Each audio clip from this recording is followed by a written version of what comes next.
ท่านกำลังติดตามรับฟังสถานีวิทยุกระจายเสียงพระพุทธศาสนาแห่งชาติและสังคมคลื่นเพื่อการศึกษาพระพุทธศาสนาและวัฒนธรรมระบบ FM 104.5 เมกะเฮิรตซ์รายการต่อไปเป็นรายการเสียงธรรมจากสามเณรดำเนินรายการโดยสามเณรสมพงษ์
ท่านโลกนี้มีธรรมประจำที่เมื่อทำดีจะไม่ดีมีที่ไหนมีสุขบ้างทุกข์บ้างช่างปะไรเป็นวิสัยของมนุษย์ปุถุชนขอกราบไหว้สาธุบาอาจารย์ทุกท่านขอเจริญพรศรัทธาญาติโยมผู้ใฝ่ในศีลในธรรมทั้งหลายมาแล้วมาหำแล้วรายการเสียงธรรมจากเนนน้อยสังเรือจากวัดประแดงทั้งนี้โดยการนำของท่านพระครูโคสิทธิ์ปริยัติยาภรณ์เจ้าวัดวัดประแดงเจ้าคณะตำบลสุเทพเขต 1เป็นประจำทุกวันพุธจาก 10 โมงจนถึง 11 โมงโดยประมาณเราได้มาพบมาปะกันดำเนินในการรัตนมาภาพสามเณรสมพงษ์ นั่งจัดรายการอยู่ที่วัดประแดงส่งเสียงมายังสถานีวิทยุ FM 104.5 ของวัดไว้ซึ่งทางวัดไว้ก็มีท่านพระครูสมุวิศวัตรวรกิจโจนายสถานีและเจ้าอธิการในเมตตาแบ่งเวลาธรรมภาพ1 ชั่วโมงต่อ1 อาทิตย์นั่งหัดนั่งนั่งจากให้ญาติโยมฟังแบบนี้เป็นประจำอย่างที่เคยบอกญาติโยมเป็นประจำว่าครูบาอาจารย์เพิ่นได้สั่งได้สอนไว้ว่าอยู่วัดจะไปอยู่บ่ได้มันไม่พระสวดโยโกหองแล้วก็เอานำทางคำสอนองค์พระสัมมาสัมพุทธเจ้ามามาจากให้ญาติโยมฟังพ่องอาตมาได้ทำตามที่ครูบาอาจารย์เพิ่นได้สอนได้สั่งไว้เป็นต้นมาตั้งแต่เริ่มมาบวชจนถึงวันนี้และต่อไปครับอย่างนี้เป็นประจำญาติโยมทั้งหลายเพราะฉะนั้นญาติโยมฟังแล้วมันว่าเป็นอย่างไรป้องดีหรือง่ายถูกอกถูกใจอย่างไรป้องก็กระจายกันเข้ามาได้ท่านพระครูเจ้าบาทก็ตำหนิที่ชมว่าฝากบอกมาได้หรือจะโทรศัพท์มาก็ได้ญาติโยมทั้งหลาย10 โมงจนถึง 11 โมงเป็นเวลาอันเหมาะอย่างที่ว่ามันเหมาะก็คือแม่ญาติโยมพ่ออุ้ยแม่หมอนพ่อเฒ่าต่างๆคนเฒ่าคนแก่ที่อยู่บ้านอยู่จองไม่ได้ไปไหนก็กวาดกระลังกางกวางซักเครือซักผ้าก็ทำไปตามนั้นนั่งฟังไปเอาวิทยุเสียบหูไว้เอาโทรศัพท์เปิดฟังไปก็ได้ยุคนี้สมัยนี้ซึ่งยุคนี้เป็นยุคอินเทอร์เน็ต เป็นยุคไฮเทคญาติโยมทั้งหลายฟังในโทรศัพท์ก็ได้จะฟังเมื่อใดก็ได้พอค่ำมา4 โมงแมลงจนถึง2 ทุ่มทุกวันถ้ามาจะเอาเทปที่บันทึกไว้ส่งไปทาง YouTube พิมพ์เข้าไปว่าเน้นน้อยสังเรือเน้นน้อยสังเรือปลายปอ เปิ้นในกลุ่มไลน์ประมาณ200 กว่ามาก็ส่งให้เปิ้นถึงวันทุกเช้าทุกแรงใน Messenger ใน YouTube ในFacebook ทำไมต้องส่ง YouTube ญาติโยมทั้งหลายมีนักหนาประบ้านที่ไปทำงานอยู่ต่างประเทศเพิ่นก็ยังฟังกันอยู่เพราะฉะนั้นญาติโยมทั้งหลายฟังได้ในหลายทางด้วยกันได้บ่พอญาติโยมจะฟังหลวงพ่อท่านใดบุบใดองค์ใดได้ทั้งนั้นที่เปิ้นจัดรายการวิทยุดูแต่เปิ้นออกเทปออกอย่างแม้กระทั่งมรณภาพไปแล้วก็ยังค้นหายังฟังได้อยู่อย่างนักเทศดาวข้างฟ้าคือตุลุงทองพระโคสู่พลวุญญาบรติเต็ดตุจกแต่ห้องวัดตุจกนั่นนะแล้วก็ฟังได้เพราะฉะนั้นเนี่ยญาติโยมทั้งหลายฟังได้ง่ายเพราะฉะนั้นญาติโยมทั้งหลายเสียสละเวลาสักน้อยน้องฟังไว้ก็อย่างที่บอกนี่เราได้มานั่งนั่งจาง มันนั่งหัดครูบาอาจารย์เพิ่นบอกลองหัดพ่อจะมาก็ได้หัดตอนนี้หัดอยู่หัดเอาธรรมะมาพระจ่ายญาติโยมฟังบอกกล้าว่าเอามาเทศให้ญาติโยมฟังเพราะฉะนั้นญาติโยมทั้งหลายหลายวันหลายเดือนที่ผ่านมาหลายปีที่ผ่านมามีอย่างข้างนักหนาประปั้นสำหรับตัวธรรมภาพอย่างเช่นอาตมาได้เป็นบทกลอนว่าถ้าโลกนี้มีธรรมประจำที่เมื่อทำดีจะไม่ดีมีที่ไหนมีสุขบ้างทุกบ้างจังอะไรเป็นวิสัยของมนุษย์ปุถุชนก็ขยายใจความของญาติโยมฟังได้หลายอันหลายอย่างหลายปีดีดักมันเพราะนี่มันคือปัญหาของชีวิตของสัตว์โลกปัญหาชีวิตของสัตว์โลกญาติโยมทั้งหลายคนเฮาเกิดแก่เจ็บตายเป็นของธรรมดาเมื่อกี่วันที่ผ่านมาถ้าจำบ่ผิดมันเป็นวันเสาร์ที่อย่างก็นะเดือนไปแล้วเสาร์เมื่อเดือนกันยาสุดท้ายนะ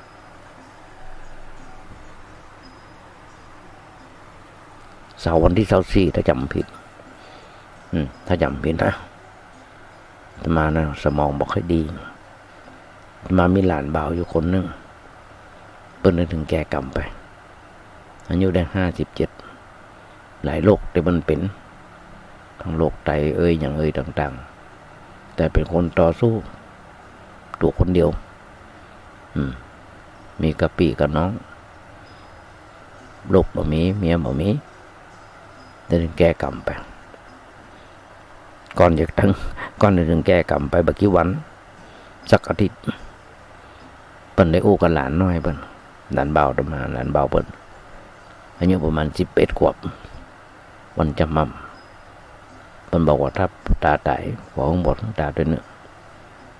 เปิ้นได้ทำตามที่เปิ้นได้รับปากไว้ญาติโยมทั้งหลายจะมาไปเป็นเจ้าภาพวัน2 วันโดยสุขภาพจะมาแล้ว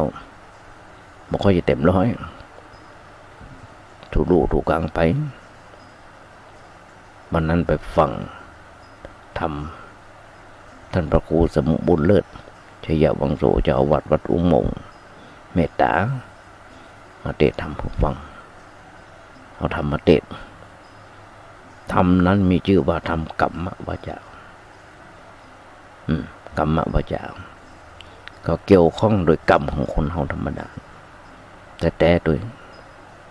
กรรมมุนาวัตติโลโกสัตว์โลกจำเป็นไปตามกรรมเหมือนกันเป็นปัญหาชีวิตของสัตว์โลกเหมือนกันท่านพระครูบนบอกอนิจจาวัฏสังขาราสังขารของคนเฮามามั่นบ่เที่ยงงูความเมี่ยงไปมาเพราะฉะนั้นญาติโยมทั้งหลายจะมาย้อนรอยถอยความว่าญาติโยมทั้งหลาย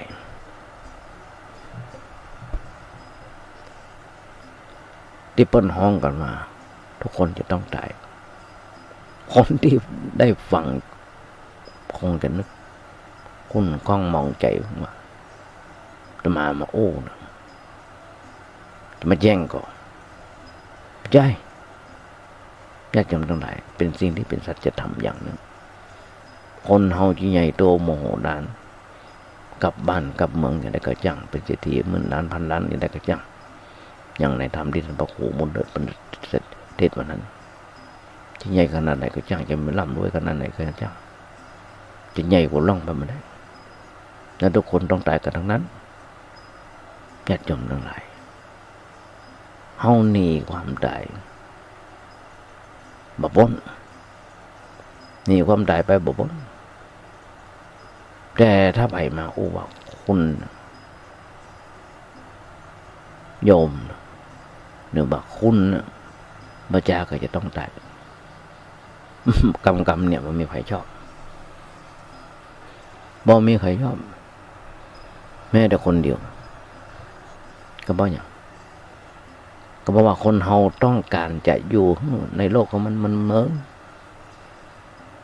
ไม่อยากจะตายตามปกติคนเฮามาต้องการความทุกข์ความเดือดร้อนแล้วไม่อยากจะตายการอยู่ในโลกอันขึ้นหนักเหนือน่ะมันยุ่งแต่เฮาก็อยากอยู่มันเมินอันเนี้ยเป็นเรื่องของเป็นเรื่องความต้องการของมนุษย์เพราะฉะนั้นเมื่อได้ยินเสียงทักทายว่าทำนายได้ตักก็ดีว่าท่านผู้จะต้องตายทั้งหลายญาติโยมก็อย่าไปโกรธจะไปเครื่องแต่ให้เข้าใจว่าเฮาหรือว่าเปิ้นเตือนให้เฮาโมโหตัวว่าเฮาเนี่ยต้องตายกันสักวันนึงแต่กำหนดบ่ได้ว่าจะต้องตายวันไหนตอนเนี้ยญาติโยมทั้งหลายนั่งฟังอยู่หรือว่านั่งอยู่ที่ในศาลาหรือว่าสมณสถานหรือว่าศาลาศพแห่งใดแห่งหนึ่งที่เขาไปนะไปประชุมกันเนื่องจากการเกิดจากเรื่องเกิดตายเรื่องเกิดเรื่องตายเพราะมีเรื่องเกิดก่อนแล้วถึงมีเรื่องความตายด้วยมาพาประชุมกันด้วยสองเรื่องสองอย่างแต่ส่วนมากมักจะอู้แต่เรื่องที่ตายแต่เรื่องตายบ่ได้โยงไปถึงเรื่องการเกิดความจริงการตายนั้นมันเนื่องมาจากการเกิดถ้ามันมีการเกิดก็มีการตายแต่เวลาใดมีเรื่องการตายที่อู้แต่เรื่องเฉพาะหน้าในเรื่องของการตายเรื่องของการตายอย่างเดียวของญาติโยมทั้งหลายเข้าใจว่าตายกับเกิดมันเป็นของคู่ขันเฮาทุกคนกำลังอยู่และทุกคนกำลังตายอยู่เกิดอยู่ตลอดเวลานับตั้งแต่มืนแต่พอโลกเฮาก็ห้องว่าคนเกิดความจริงคนนั้นก็ตายคนนั้นก็ตายแล้วในขณะนั้นทำไม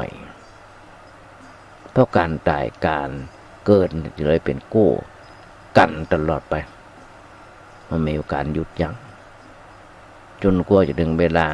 การเกิดมันหมดไประหว่างเครื่องปรุงแต่งมันมีเป็นห้องว่าเป็นความตายกันไปตอนนึงปิดฉากไปตอนนึงในขณะที่เขาอยู่ในส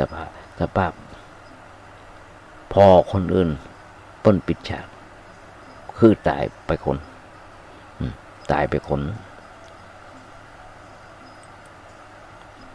ญาติโยมทุกคน จะมาว่าวันซืนมีลูกศิษย์คนหนึ่งเปิ้นกำลังรักษาแมวเปิ้นตายไปหลายตัว ซึ่งถูกวางยาเบื่อป้องหยังบ้องต่างๆนั้นมันตายไปติกุตินี่ก็โดนญาติโยมทั้งหลายหมาโดนไปหลายตัวมาไม่ได้เลี้ยงหรอกลูกหลานเลี้ยง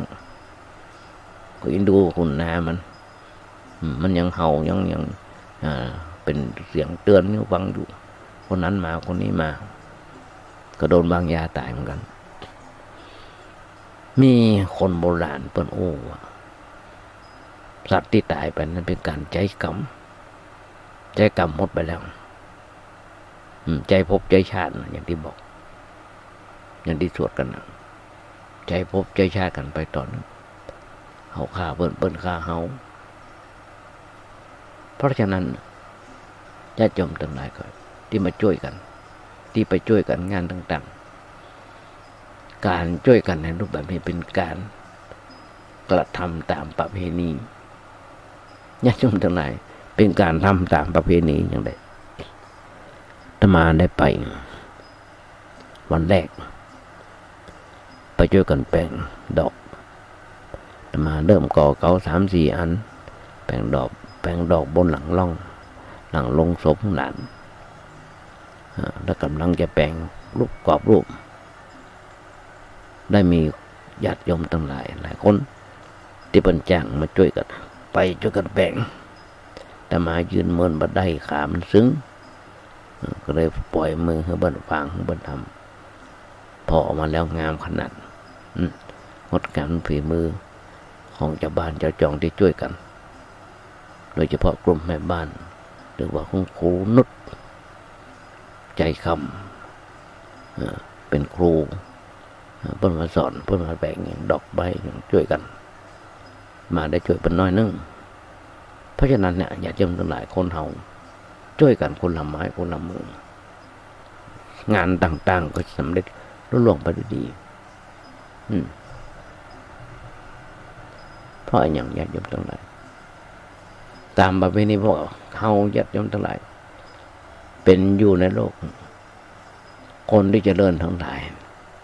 ต้องมีประเพณีอันตัวจะต้องจัดทำตามฐานะคนที่มันมีพิธีดีตองหรือว่ามีประเพณีอย่างเลยนั้นก็มักจะเป็นคนประเภทบ้า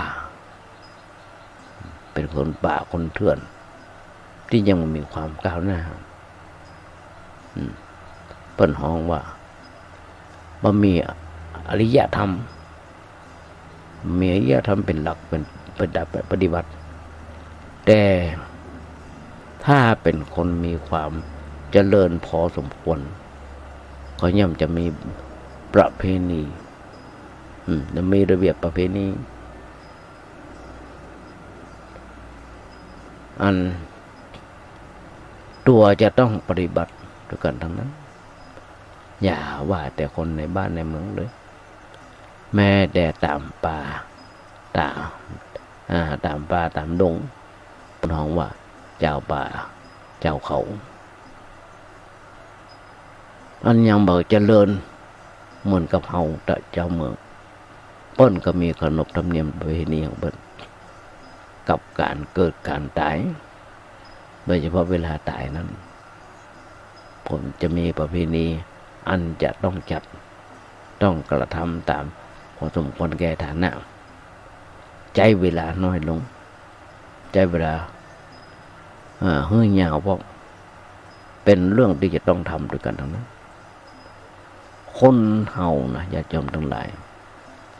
เมื่อเกิดก็ต้องตายเรื่องเกิดทำเรื่องทำเรื่องอย่างใดเวลาตายก็ทำเรื่องอย่างเดียวกันสำหรับเฮาอยู่ในบ้านในเมืองมีความคิดความอ่านให้ต้องจัดพิธีกับการตาย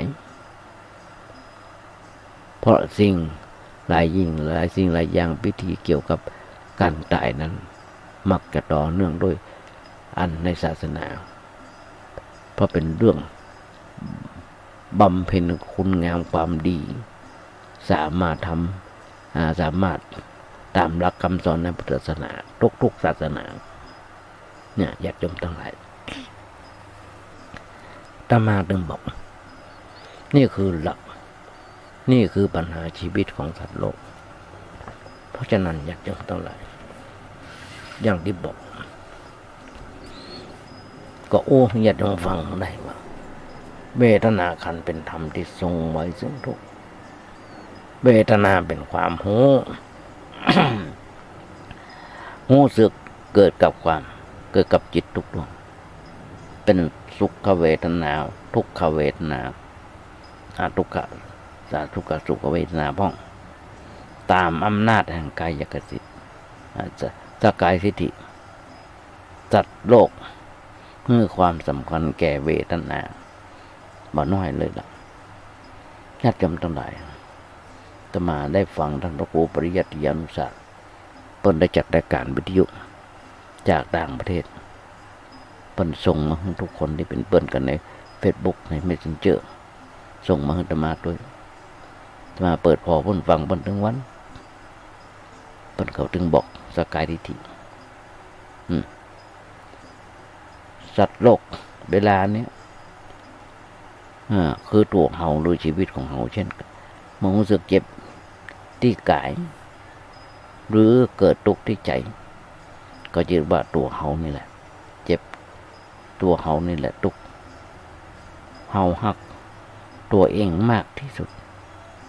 เลยแอวแสวงหาแต่สุขเวทนาสุขเวทนาใส่ตัวหลีกหนีทุกขเวทนานั่นคือจนพระพุทธเจ้าว่าบ่ว่าจะเป็นเวทนาใดๆก็หาใจตัวเฮาไม่เวทนาเป็นธรรมชาติชนิดหนึ่งที่ทำจิตเสวยอารมณ์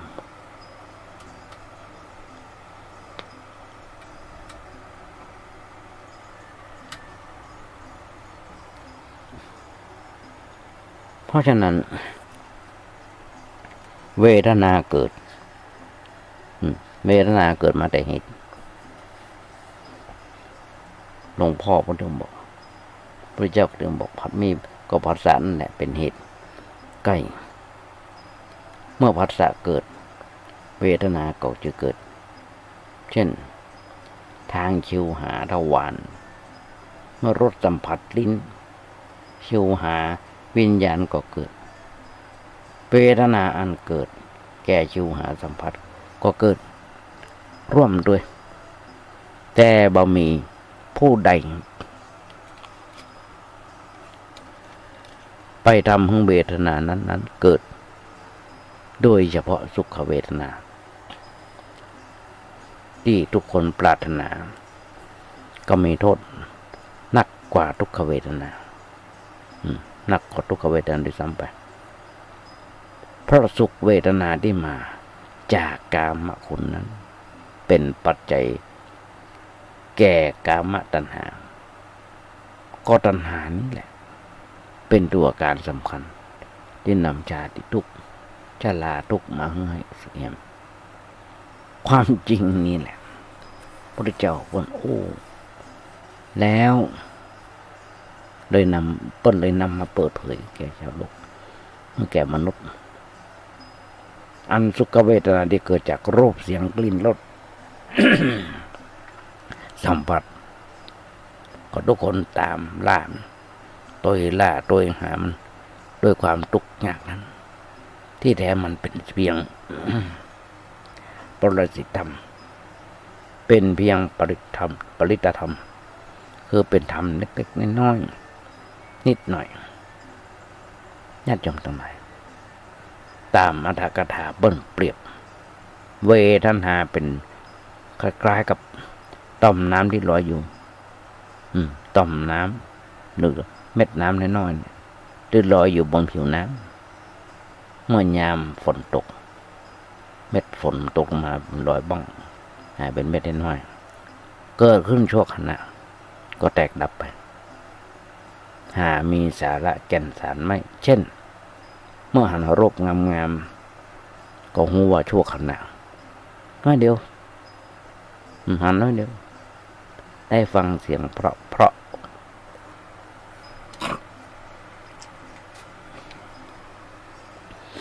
เสียงม่อนก็เพียงชั่วขณะได้ยินรสที่ถูกใจก็มีเพียงชั่วขณะนั้นที่ผ่านลิ้นสัมผัสทางกายนี่ที่พอใจที่มีอยู่ขณะนั้นขณะนั้นสั้นๆแต่ชีวิตต้องเดือดร้อนต้องจ่ายทรัพย์ซื้อสุขเวทนาที่มาจากอิทธารุมอันน้อยนิดแต่มันบราคาแพงดิในสายตาของยักษ์ยมโหหรือเจ้าหรือว่าพระอริยเจ้าเปิ้นให้คุณค่ารูปเสียงกลิ่นรสสัมผัสที่สัตว์โลกติดข้องกันนักมาต่างจากสุนัขมันน้ำลายสุนัขมันน้ำลายที่ได้แทะกระดูกญาติโยมลองนึกกันเถอะลองนึกพอว่าหมาที่มันแทะกระดูกเพียงแค่กลิ่นเพียงแค่รสชาตินิดๆหน่อยๆเพิ่นถึงบอกอนิจจาเฮาตันทั้งหลายต่างก็เกยมันน้ำลายตัวเองมีบ่น้อยยุคนี้เปิ้นว่าวัตถุกรรมคือรูปเสียงกลิ่นรสเสียงสัมผัสที่เปิ้นอุปมาว่าเป็นดอกไม้ของมารเป็นดอกไม้ของมารกำลังชูโจ้เบ่งบานอยู่เต็มโลกล่อตาล่อใจของผู้คนบริโภคฝูงชน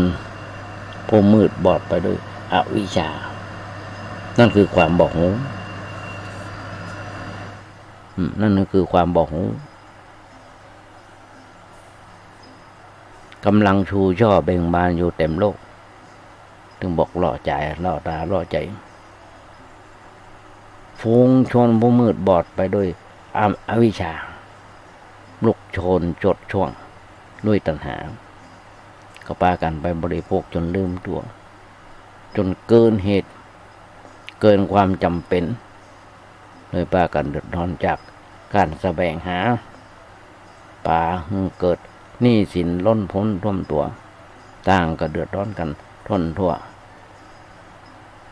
ถ้าจมทั้งหลายเรามาวิเคราะห์พอถึงแบบก็จะหูว่าเหตุมาแต่การติดข้อง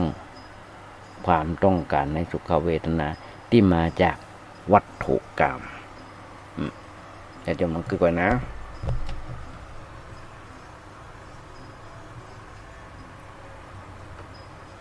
เรามาเกิดก่อนกันว่าเป็นอย่างที่สมาว่าก่อนต้องเกิดก่อนสักหน่อยเถอะว่าเป็นอย่างที่สมาว่าก่อนขออนุญาต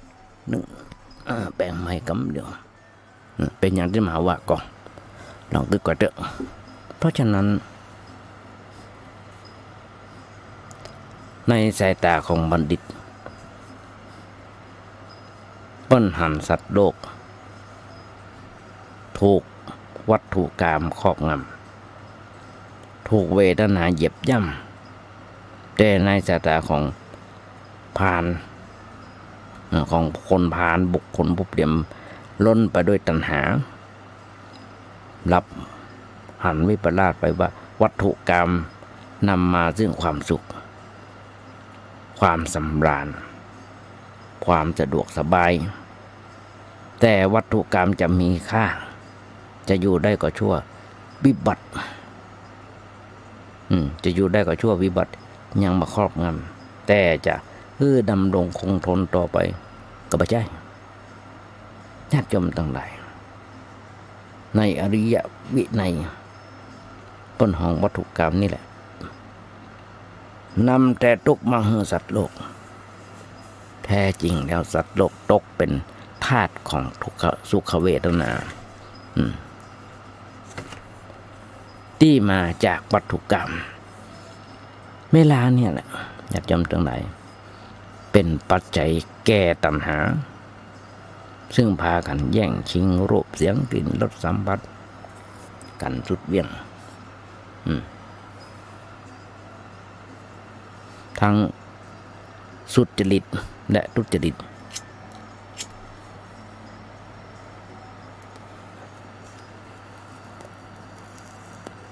ถ้าสุขเวทนาในใจถ้าสุขเวทนาใดที่ปัจจัยมาจากสิ่งที่ผิดกฎหมายรัฐส่งเสริมให้บริโภคให้เสพกันนักถักตามหลักเศรษฐศาสตร์ดัชนีบุบริโภคยิ่งสูงยิ่งดีเศรษฐกิจจะได้หมุนเวียนเหตุเนี้ยทรัพยากรในโลกถึงย่อยยับถึงย่อยยับชาติก็ภัยคือความอดอยากอดอยากไร้กระแพร่ขยายไปด้วยความวุ่นวายจะเกิดขึ้นทุกหย่อมย่าญาติโยมก็จะหันได้ ของดีของถูกมนุษย์มีญาติโยมตรงไหนอย่างตะวาวันซืนมีคนไปกินเหล้ายาดองตายไปหลายศพตายไปหลายศพนอกที่รัฐบาลเปิ้นว่าดีก็ยังตายนอกที่ผ่านมาสรรพสามิตแล้วยังตายนอกที่บ่ผ่านสรรพสามิตก็ตายบางคนตาบุ้งตามืดตาบอดไปหมดบางคนเตียวบ่ได้ยังอยู่ในโรงพยาบาลแห่งมาน้อยเลยที่ไปกินเหล้ายาดองที่ทำซุ้มต่างๆตายเนี่ยญาติโยมต่างหลายมันบ่ทำตามที่รัฐบาลเปิ้นอู้ที่พุทธศาสนาเปิ้นอู้ไว้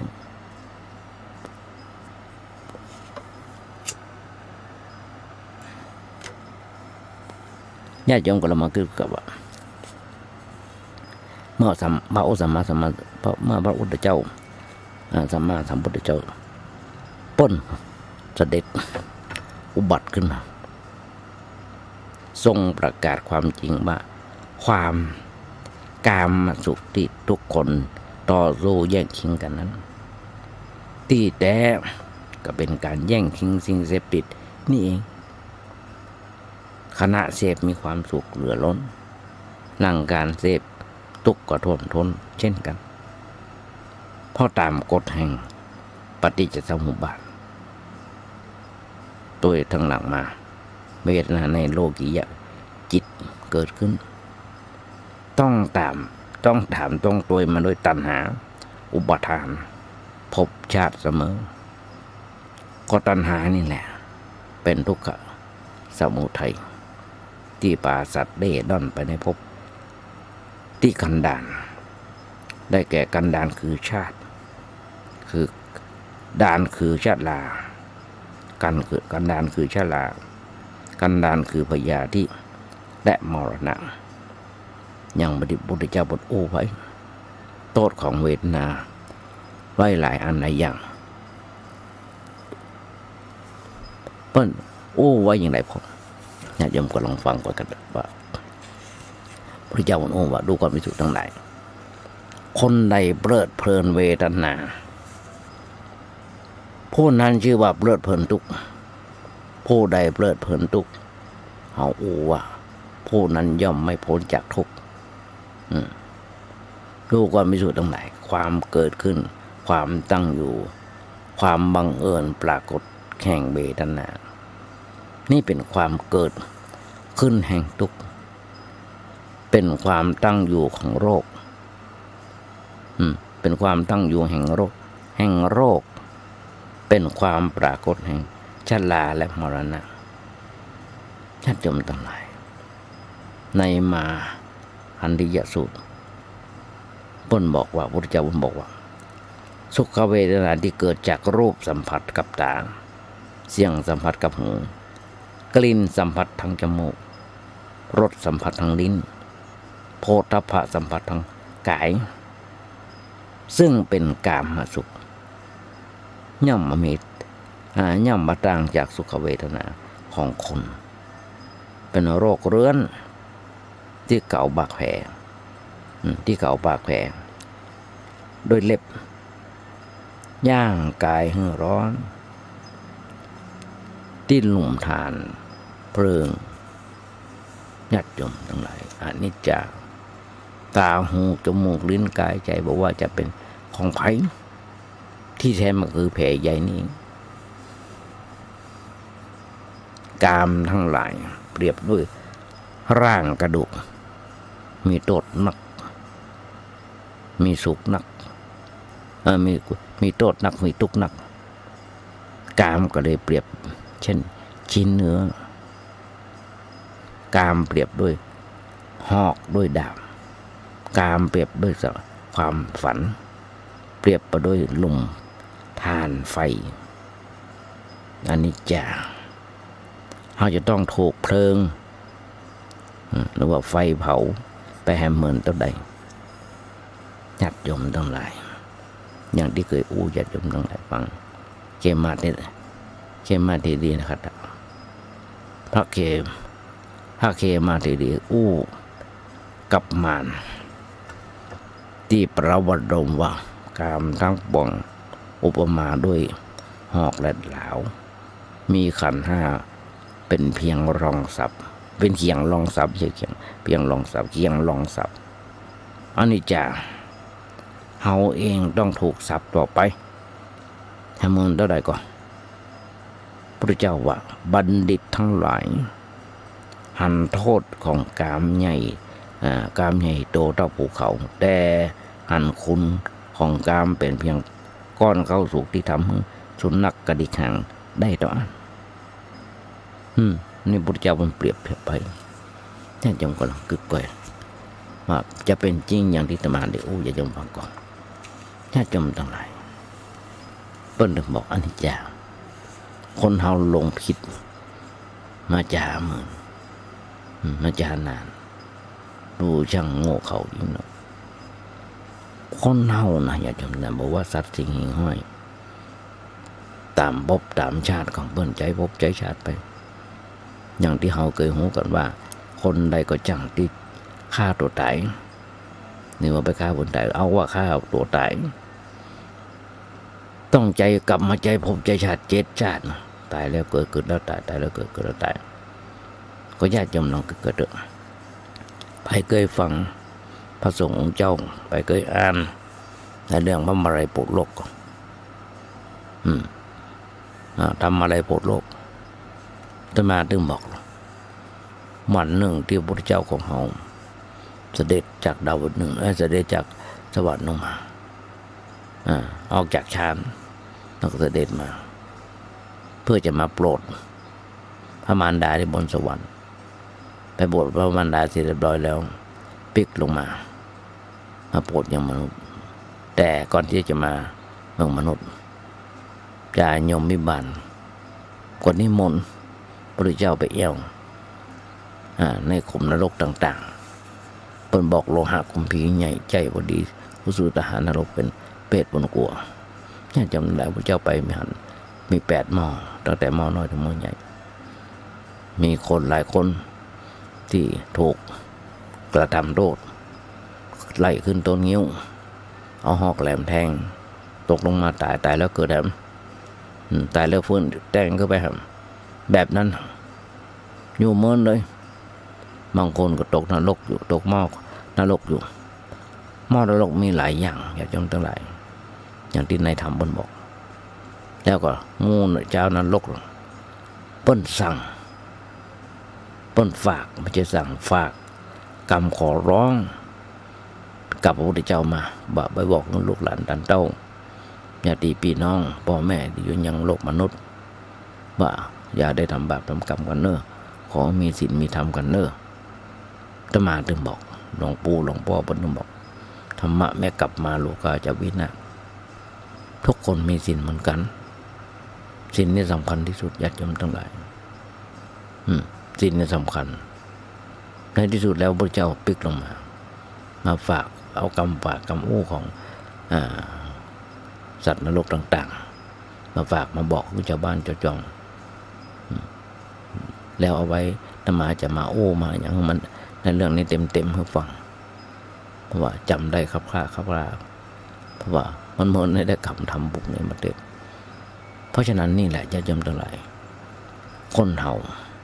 มันเป็นแบบนี้พระเจ้าครั้งยังมาในสมัยพระพุทธเจ้าเมื่อครั้งยังทรงบำเพ็ญบำเพ็ญบารมีอยู่ทรงคายขยอกเปิ้นห้องขยอกวัตถุกรรมทิ้งเหมือนกับทรงบ้วนก้อนเขหะทิ้งหนึ่งไปบ้วนน้ำลายมาเด้อ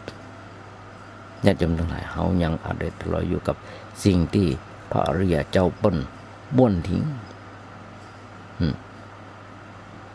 เพราะฉะนั้นแม้เราเจ้าสักยะแต่หลายคนหลายหมู่ล้วนเป็นผู้พรั่งพร้อมไปด้วย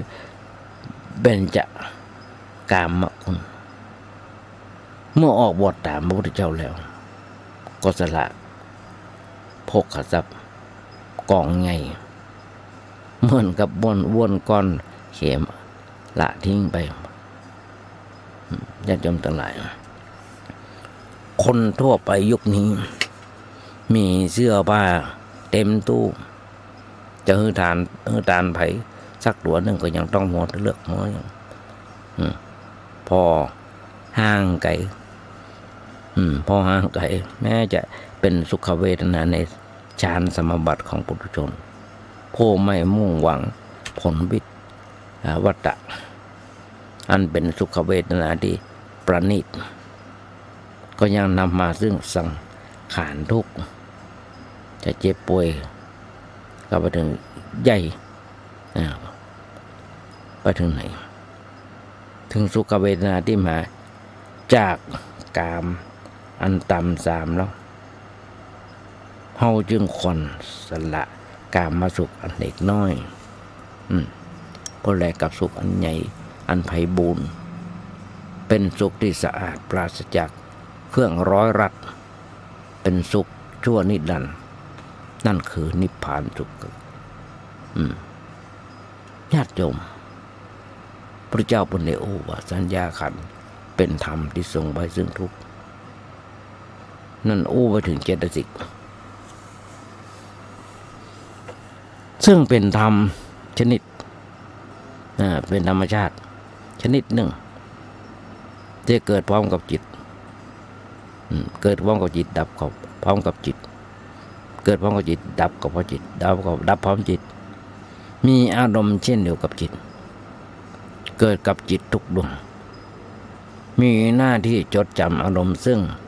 มาต่างจากคอมพิวเตอร์ที่บันทึกไว้ข้อมูลไว้ในเครื่องเช่นทางตาเมื่อจิตหันนิมิตเมื่อจิตหันนิมิตใดกับเคยปะมาก่อนสัญญาก็จำสิ่งนั้นได้ทันทีถ้านิมิตนั้นคือสภาพเปลี่ยนไปหรือบ่เคยพบปะมาก่อนสัญญาก็จะเปลี่ยนจะทำเครื่องหมายไว้เพื่อทำให้จำได้ว่าเช่นนักเทศแบบนักเทนนิสจดจำทุกลูกที่ตีมาและตีไปมาทิศไหนไปทิศไหนมาทิศใดไปทิศใดกล้ามเนื้อทุกมัดทุกส่วนคอยออกแรงแค่ไหนผลถึงเป็นอย่างไรนั่นคือสัญญาทำเครื่องหมายไว้เพื่อจดจำไว้หมดเป็นต้นนี่คือเหตุและผลญาติโยมทั้งหลายที่ไม่ญาติโยมได้ฟังกันจิตทำกิจเป็นประธานในการรู้แจ้งสัญญาคือเกิดสัญญาที่เกิดร่วมโดยทำกิจของการจดจำบันทึกเหตุการณ์ไว้หมดญาติโยมเป็นอย่างที่ตมาก็ลองคิดก่อนสักหน่อยคนเฮาเพราะฉะนั้นคนเฮาทำมาอย่างสิ่งต่างๆอย่างที่เฮาหัวหันกันว่าเป็นสิ่งที่อย่างที่เคยบอกศีลธรรมประจำใจทำให้เกิดสุขอาตมาเคยญาติโยมบอกว่า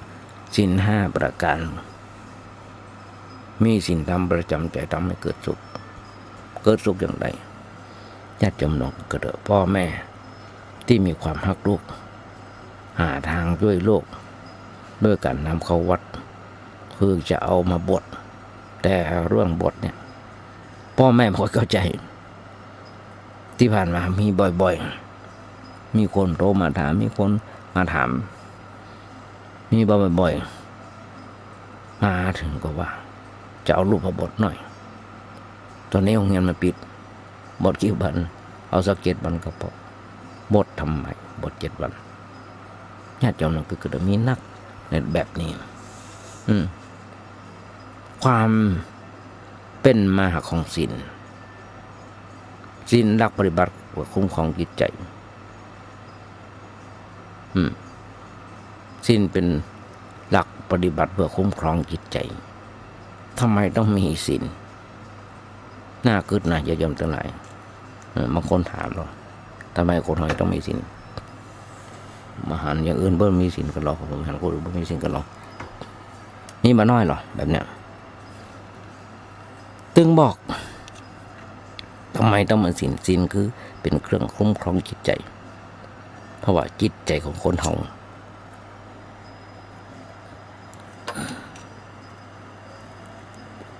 มันมีสภาพดิ้นรนกลับกรอกอยู่ตลอดเวลามันไหลไปตามอารมณ์ไหลไปตามสิ่งที่มากระทบอันนี้มากระทบทางหูตาลิ้นจมูกกายใ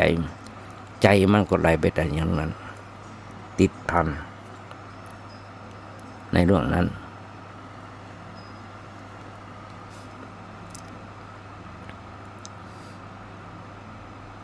พอใจในเรื่องนั้นแล้วเอามาคิดมานึกในเรื่องนั้นตลอดเวลาซึ่งในเรื่องผัวพันของจิตใจอย่างหนึ่งคนเฮาบ่ได้อยู่ในโลกคนเดียว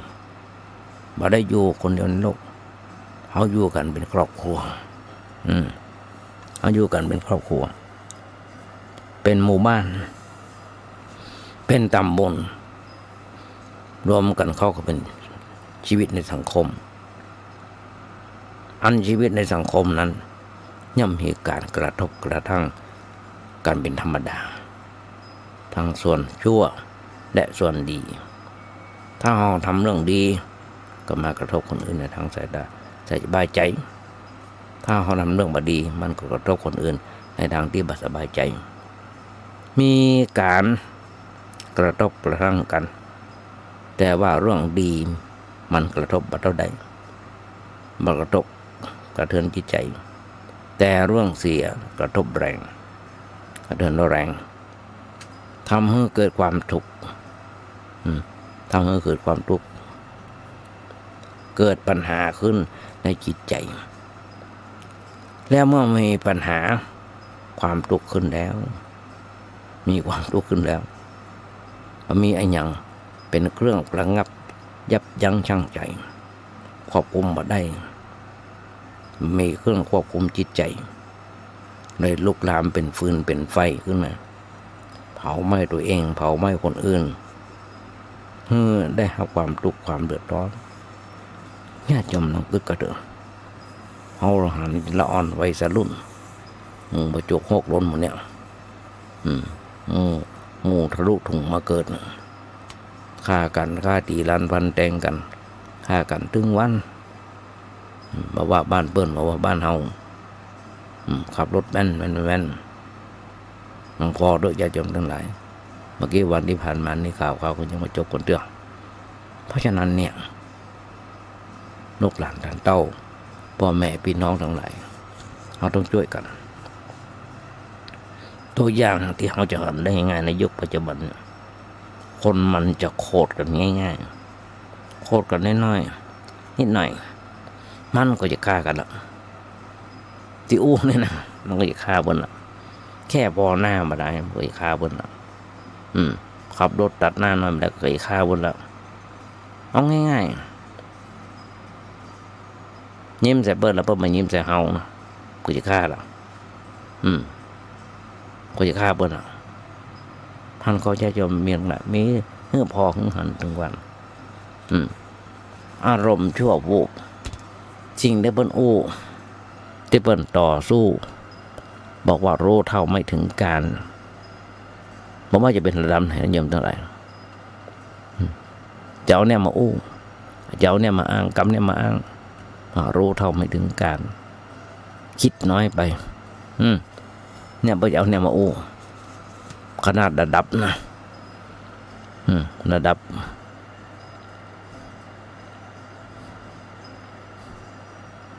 เรื่องมันประจบมันมีเรื่องต่อมันเรื่องยาวมันเรื่องเปรียบได้ก็คือเหมือนกับเรื่องรามเกียรติ์ปัญหามันก็เกิดมาปัญหามันเกิดหนักเพราะเราหูจักตัดแต่ว่าต่อมันยาวออกไปเวรกรรมมันจะระงับมาได้ด้วยการต่อด้วยการสืบ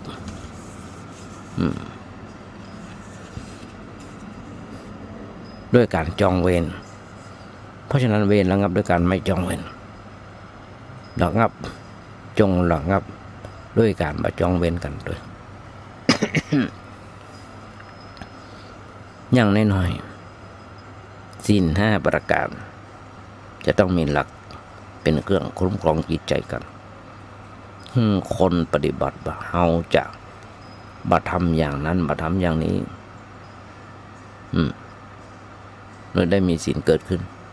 เป็นระเบียบเกิดขึ้นมาได้เกิดขึ้นทีเดียวทั้ง5 ข้อไม่ใช่ว่าต้องถืออย่างอี้ดื้อแบบนั้นไม่ใช่มันมีเพียงแค่เหตุที่มันเกิดขึ้นเท่านั้นน่าจำต้องหลายถ้ามานึกถึงหลวงพ่อศรีธรรมนิเทศครั้งต้นยังมีอายุยังมีดำรงตำแหน่งสมัยแต่ก่อนแต่มาถึงบอกญาติโยมให้ฟังว่าหลวงปู่เปิ้ลเป็นผู้ก่อตั้งรถยนต์ขบวนพิเศษการอบรมประชาชนการอย่างการนะเป็นรถยนต์ขบวนพิเศษหลวงพ่อพระศรีธรรมนิเทศเป็นผู้ที่ก่อตั้งทำไมเปิ้ลถึงก่อตั้งก็หันลูกปังงกยกโลนมันนะลูกหลานดันเต้าฮะอยู่กับเป็นกลุ่มตีรันฟันแต่งกันก็เลยเอาเข้ามาเป็นการอบรมบ่มนิสัย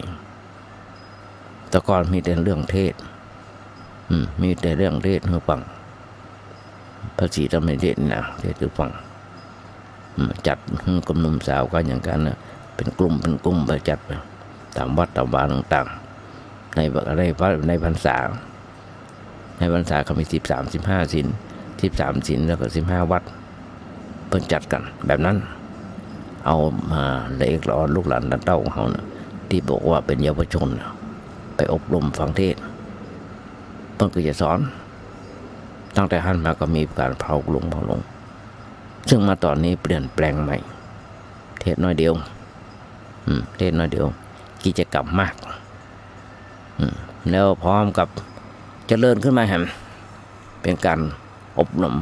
หน่วยอบรมประชาชนแต่ว่าวันศุกร์นี้หน่วยอบรมประชาชนมาจัดที่วัดไฟหินมีประสงค์เจ้าไม่หลวงพ่อผมโอ้อย่างต่างๆแต่หาจำได้ขับคายข้างในนี้พอฟังมาได้หนักเพราะว่าฉันยาแล้วมันมึนฟังจากอาจารย์น้ำบครูสมุวิศวัตเปิ้นได้โอ้ได้กล่าวตอนรับ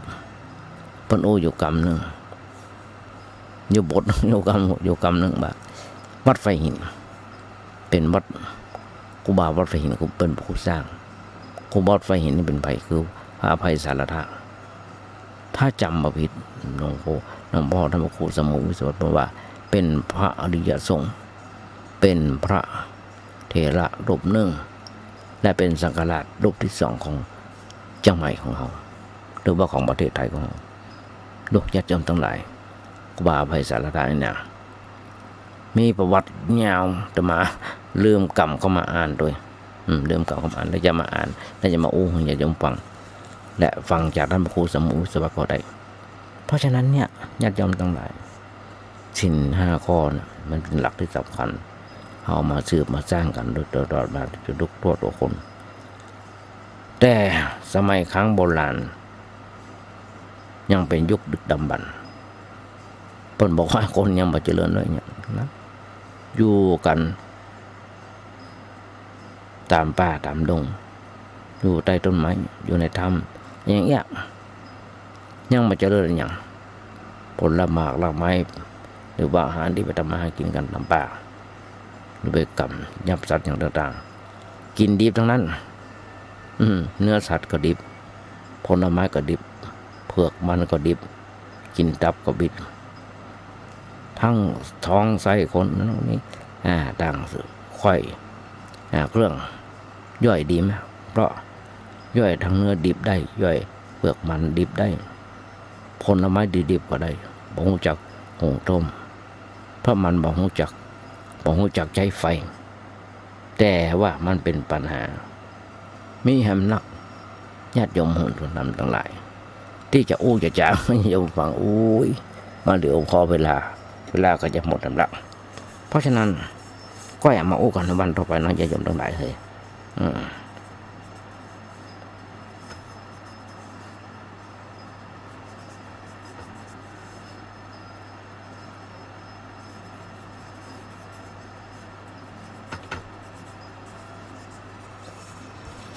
ญาติโยมทั้งหลายมามาเร็วพอเวลาก็เลยหำน้อยเดียวหลายอันหลายอย่างก็ต้องฝากไว้กับญาติโยมทั้งหลายแต่มาขยายใจความในบทกลอนที่ว่าถ้าโลกนี้มีธรรมประจำที่เมื่อทำดีจะไม่ดีมีที่ไหนมีสุขบ้างทุกข์บ้างช่างปะไรเป็นวิสัยของมนุษย์ปุถุชนก็ขยายใจความให้ญาติโยมฟังได้แบบเนี้ยแต่มาถึงบอกกึศอย่างไรก็ญาติโยมฟัง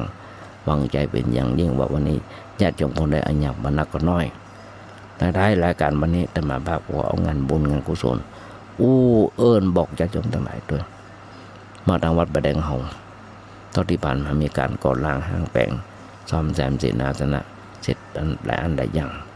ตัวที่ท่านพระครูโคสิปริยัติยาพรเจ้าวัดประแดงเจ้าคณะตำบลสุเทพเขต 1เป็นผู้นำตอนนี้ยังเหลือศาลาอนุสรณ์พระเจ้าติโลกราชที่กำลังจะสร้างขึ้นแห่งหนึ่งหลังญาติโยมขึ้นไปบนวัดก็จะหันแบบเป็นอยู่มีโครงสร้างอยู่แล้วมีแบบมีหกเป็นอย่างญาติโยมพอตอนนี้กำลังรอคณะวิศวะหรือว่าสถาปัตย์มหาวิทยาลัยเชียงใหม่เพิ่งได้ออกแบบแปลนกันก่อนตอนนี้ก็มีการก่อนจะมีการก่อร่างห้างแปลงต้องออกแบบออกแปลนแล้วก็ส่งไปเสนอไปตามขั้น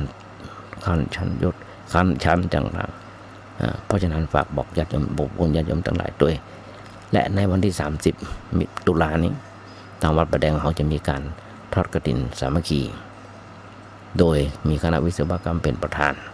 และญาติโยมทั้งหลายเป็นร่วมเป็นกรรมการเป็นร่วมทำบุญด้วยกันในอย่างแบบนี้ยุคนี้สมัยนี้ญาติโยมทั้งหลายการทำบุญต้องแบบออนไลน์แล้วอาตมาจะส่ง QR Code ให้ญาติโยมฝากให้ญาติโยมสแกนทำบุญได้ไม่จำเป็นต้องจองจานหน้าซองอาตมาหันเมื่อปีที่ผ่านมาหันเปิ้ลเอาสลิปที่เขาโอนเงินเขาเปิ้ลนะเสียบต้นขาแห่กันเป็นติมอนงานสันเราอาตมาก็คิดว่าจะทำแบบนั้นถ้ามันดีนะถ้าหลวงพ่อบอกว่าอย่างนี้นะเพราะว่าญาติโยมจะได้ทำบุญกันแบบง่ายๆสะดวกเขาบ่ต้องพิมพ์ซองนักหนาประปานเพราะฉะนั้นบอกบุญญาติโยมทั้งหลายโดยท้ายรายการวันนี้ญาติโยมทั้งหลายกราบขอบพระคุณน้ำใจของท่านพระครูสมุทรวิศวัตวรกิจโจในสถานีที่เมตตาเปิดเครื่องธรรมาภาพได้มีโอกาสฝึกมีโอกาสถัดในงานการน้อมนำความสอนของพระสัมมาสัมพุทธเจ้ามามาจากญาติโยมทั้งหลายได้ฟังกันแบบนี้เป็นประจำทุกวันพุธจาก 10 โมงจนถึง 11 โมงเอาล่ะญาติโยมทั้งหลายธรรมาภาพขอดำเนินรายการนี้จากไปก่อนนำรายการนี้จากไปก็ขออำนวยอวยพรทั้งหลายญาติโยมทั้งหลายขอมีความสุขมีความเจริญคิดสิ่งหนึ่งสิ่งใดสมความมุ่งมั่นปรารถนาขอญาติโยมอย่าเจ็บอย่าไข้